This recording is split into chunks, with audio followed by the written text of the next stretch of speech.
welcome to the Cultivating Calmness Podcast. I'm your host, Kaela Vance, and today we're going to talk about boundaries. So you may be hearing a lot about boundaries this time of year because we're heading into the holidays, and some holidays have already passed, and it's a time where we get together with friends and family.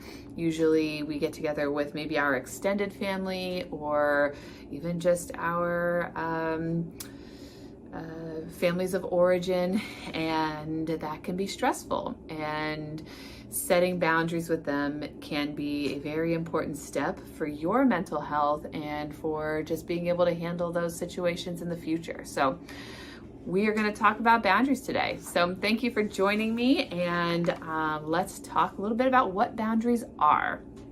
So boundaries, I like to describe them as a rule or expectation that you set to protect yourself.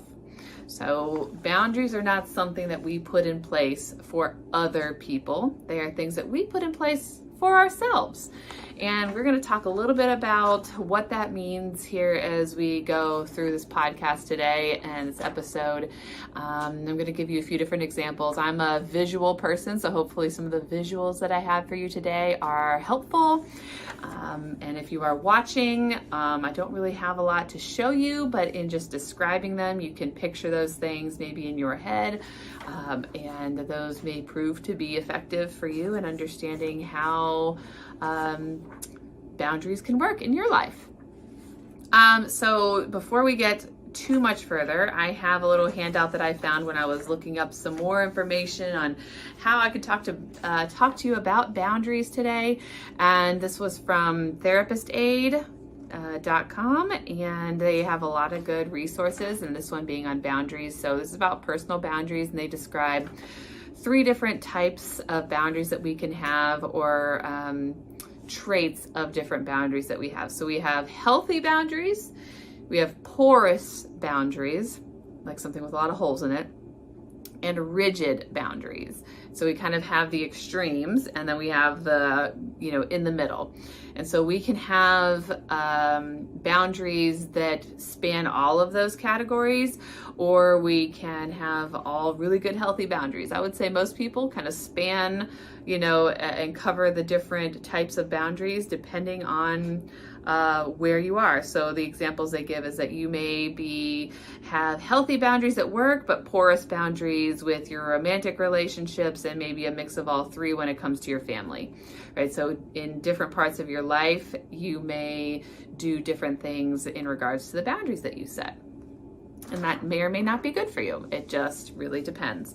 So at this time of year, I have been talking with most of my clients about boundaries. I've had conversations with friends, and even just thinking about them myself in my life, and how to incorporate things into my life, boundaries in my life that help me and are going to help you feel more stable, to feel more at ease and at peace with your decision, although that may be difficult, and we can get to that a little bit later. So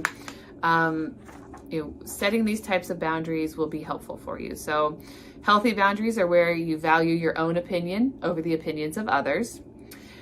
You don't compromise your values for other people's values. You share personal information in an appropriate way, meaning you don't overshare or undershare. You know your personal wants and needs, and you can communicate those effectively, and you can accept when other people say no. So that is a person that has healthy boundaries.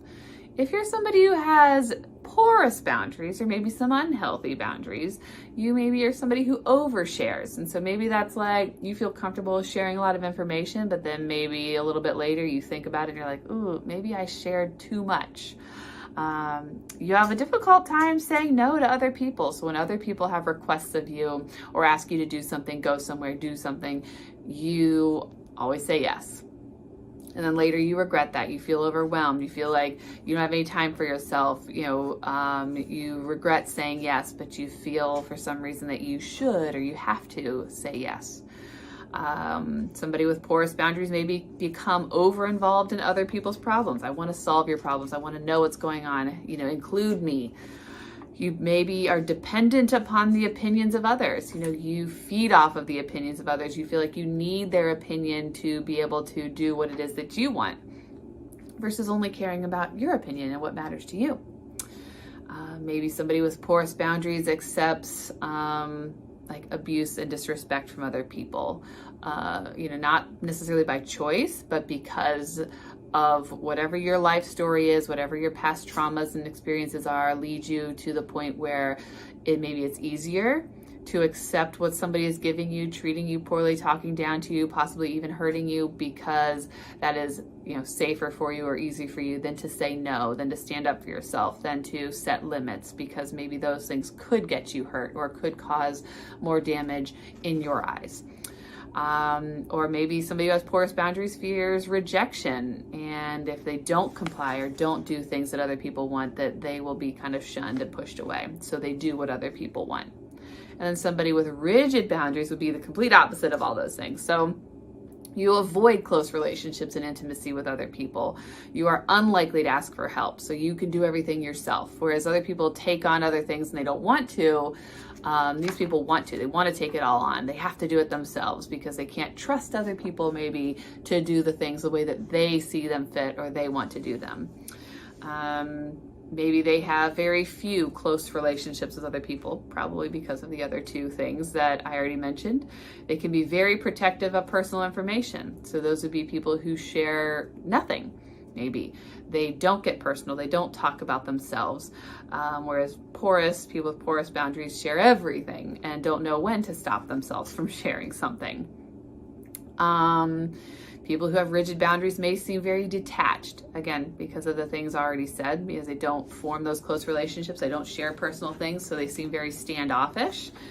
And maybe they, they keep others at a distance, and they avoid the possibility of being rejected. So if I don't get close to you, then when you reject me, I don't get hurt by that. So it's easier just to keep everybody out there away from me, not get too close, not get too personal, because if I do, something bad's going to happen. So there's this little sheet that has all these spelled out from therapistaid.com. I thought that was kind of helpful to be able to see. Now, this doesn't cover everything, but it is a good helpful tool if you're looking to understand maybe what kind of boundaries that you have, and if you're looking to change some of your boundaries, whether it's now for the holidays or sometime in the future or anytime. It doesn't have to be just for the holidays or just with your family, but this is the time when it usually comes up because of all the family get-togethers and excitement around the holidays. So another way that I like to describe or show boundaries, that I recently learned, and so I can't take credit for this. This actually came from my pastor, Ken Murphy, and so I can't take any credit for this, but it was a good visual. So imagine having boundaries is like having two hula hoops. And I don't have anything, well, kind of. I'll have two kind of circles here. So if you're watching, I have two kind of circles here. They're not the same at all. So I have this circle, one hula hoop, and another circle here. When you think about a hula hoop, can you control another person's hula hoop when they're hulaing? No, we can't control their hula hoop. We can only control our hula hoop. So we can control what our hula hoop does, what we let into our hula hoop, what we send out of our hula hoop, how much our hoop overlaps with another person's hoop. And so I have two circles here that we're going to pretend are our hula hoops, and they will overlap as much or as little as we want them to. So they could completely overlap, they could just partially overlap, or they could not overlap at all. And that is dependent upon you and your boundaries and what you set into place. Because you cannot control what somebody else does with their hula hoop, or in other words, like their life choices. You may want to, but we can't. So we cannot tell somebody what they can and cannot do. I mean, we can.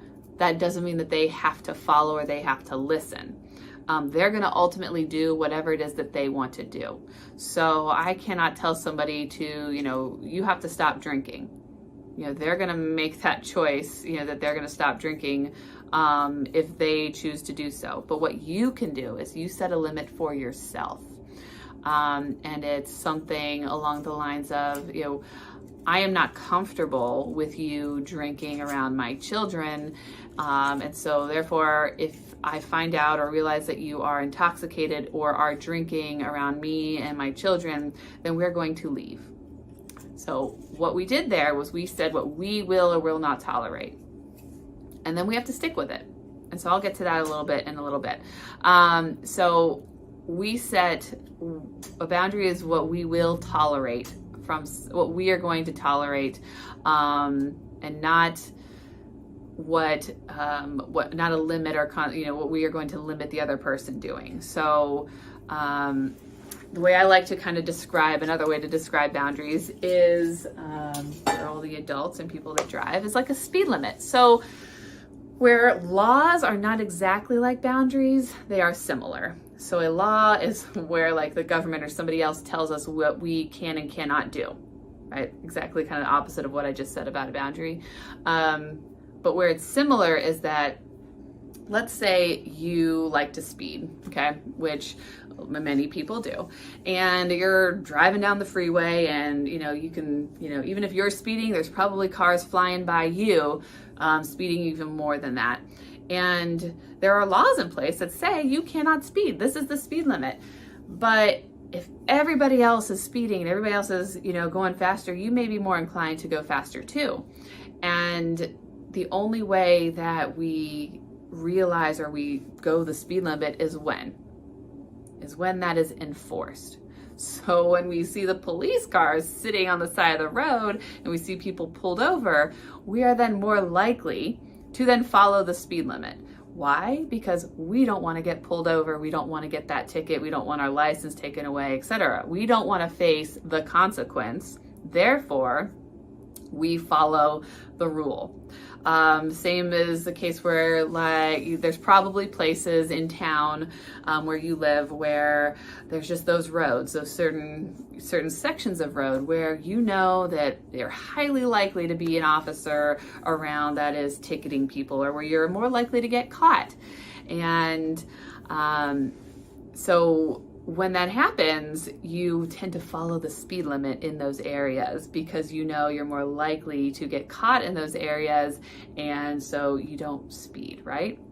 Okay, same thing happens with a boundary that maybe somebody has set for you or you've set, for somebody.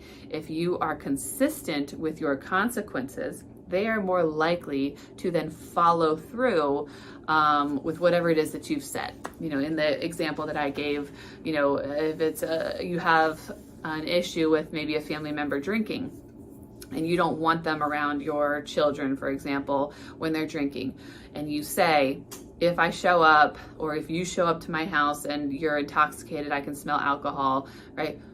I will ask you to leave or we will leave. Well, then when it happens, which it probably will at some point, you have to be willing to follow through with that, right? They show up, they've clearly been drinking. You have to be willing to say, you know what? You're going to have to leave. You're not seeing, the kids today because I can tell that you've been drinking.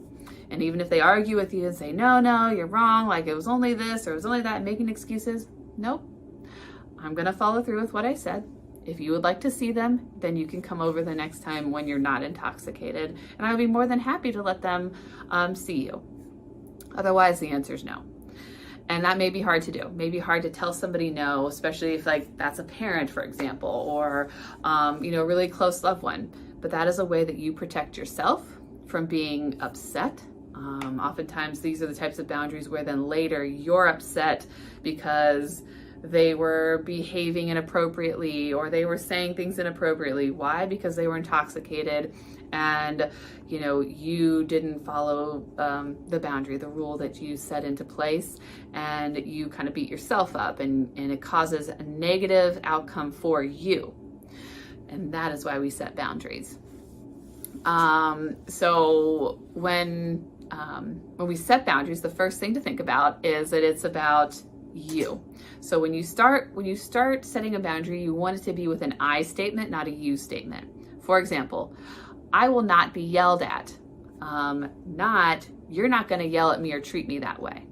Okay, you're not going to tell somebody, you're not going to control their hula hoop. You have to control yours. You're going to talk about what you will not tolerate or what you will not accept. Okay, I will not be talked to or yelled at in that way. Okay, and then you're going to follow that up with a consequence. So if you continue to yell at me in this way, then I'm going to leave, or then I'm going to hang up the phone. Okay. So if, fill in the blank with whatever the boundary was, the I statement, and then the consequence. And then the most difficult part after you do those two things, which can already be difficult, is to follow through, right? So if you're on the phone, for example, and you are having a conversation with somebody who maybe has a history or a tendency to raise their voice or to yell at you or to cuss at you or something, and you're not happy about that, your limit is, if you do, if this starts to happen in this conversation, again, an I statement, what I'm not going to tolerate, I'm not going to tolerate you yelling at me, then I'm going to hang up the phone. So you've already given them the warning. So when they inevitably raise their voice or do the thing you've told them you will not tolerate, you then get to hang up the phone. Now, you could warn them. You could say, like, okay, you're yelling at me, and you can give them a chance if you want to. But you don't have to, because you've already given them that warning. Okay, you're yelling at me, I'm going to hang up the phone now. And if they continue, right, you hang up the phone. And they call back, and you don't answer. Right? But that's your choice. You can choose to answer, and if they continue to yell, you hang up the phone again. You then are showing them what you will and will not tolerate from them. And so then the ball is in their court, as they say. You've now put the ball in their court. They have the choice to stop yelling and treat you appropriately the way that you want to be treated, or they don't, and you don't talk with them. I think that ends up being the hardest part. The biggest concern that I get from clients and from other people is like, well, but what if they don't change? Yeah. What if they don't change? That's hard, because a lot of times this is about a relationship with somebody. You want the relationship with that person for whatever reason, and a lot of times it's, well, they're family. Yep. But does that mean that it's okay for them to mistreat you or to talk down to you or to be mean to you or any of the number of things that happen in families where there's just a toxic relationship? You don't deserve to be treated like that. And so it is hard to set limits with families, because inevitably, ultimately the reason you're having this difficulty is because you want some kind of connection with them. And it can be hard to still have a connection when they don't understand your boundaries and they feel it's okay to treat you in a negative or bad way. And the only way that they are going to learn that is if you are the one to tell them that. So for whatever reason, oftentimes we have lax boundaries or more of those porous boundaries as a protective factor. What I mean by that is that, maybe it was, I have to do things in this way in order to not get yelled at or in order for this to not get worse. Because in the past, if I've said no, or if I've set limits or anything like that, then things would inevitably get worse for me. So in order to keep the peace, I say yes. In order to keep the peace, I just allow them to talk negatively to me and put me down, because if I don't, then other worse things can happen, right? But it doesn't have to be that way.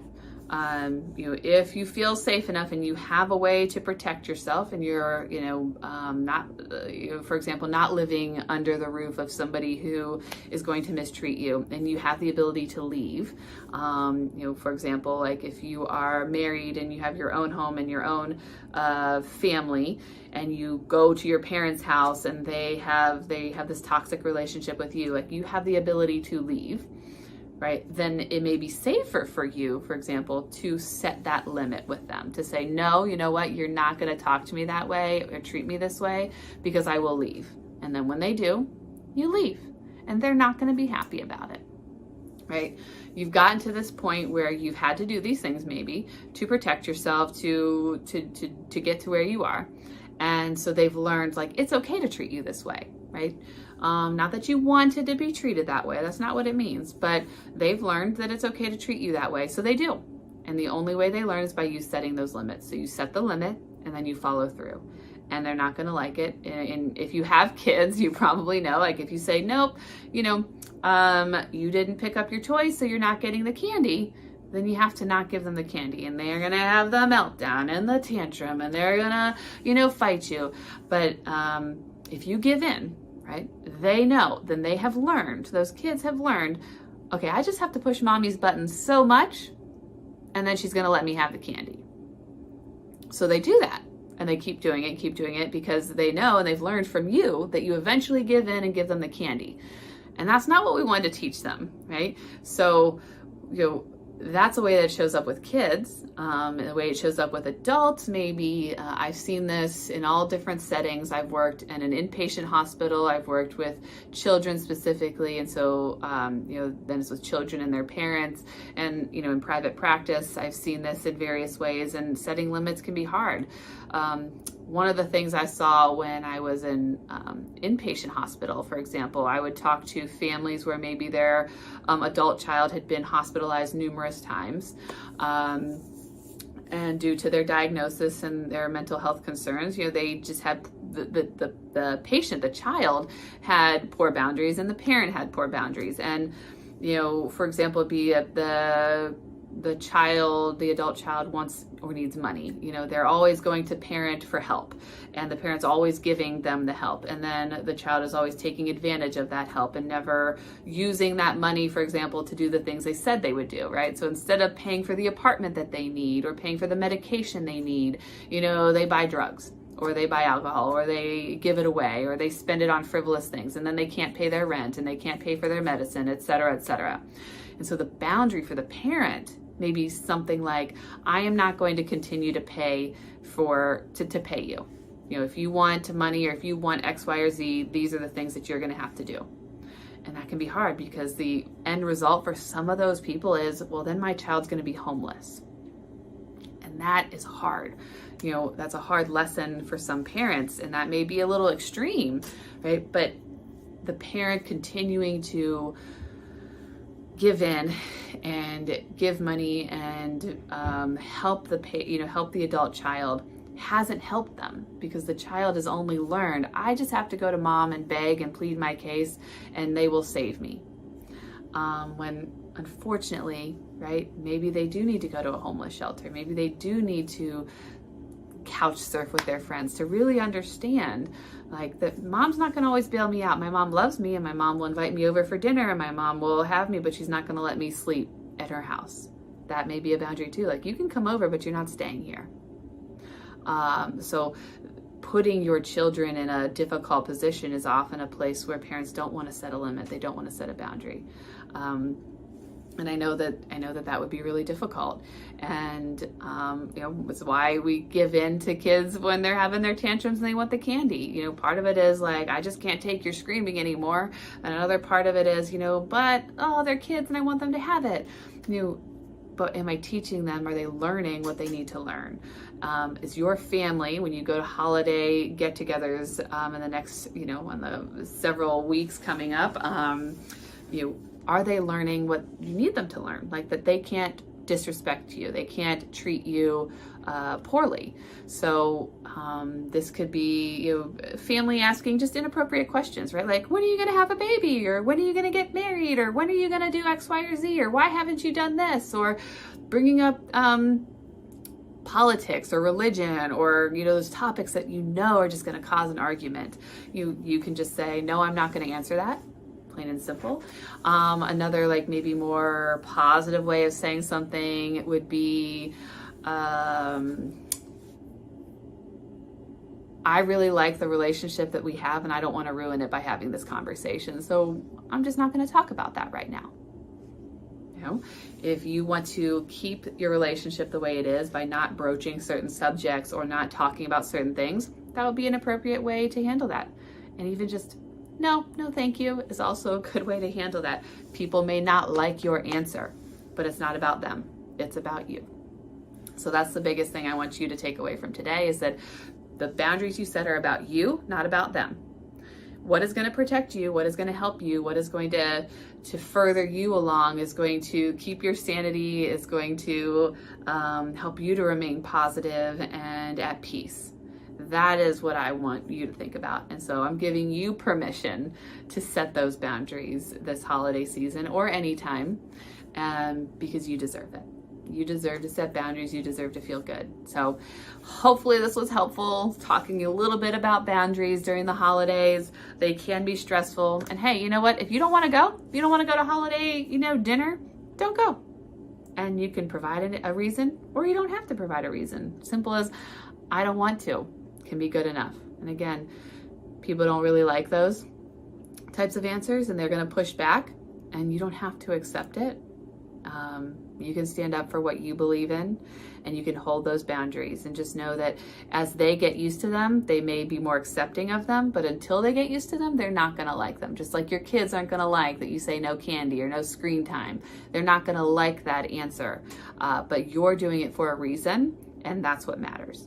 So good luck this holiday season. Put yourself first this year.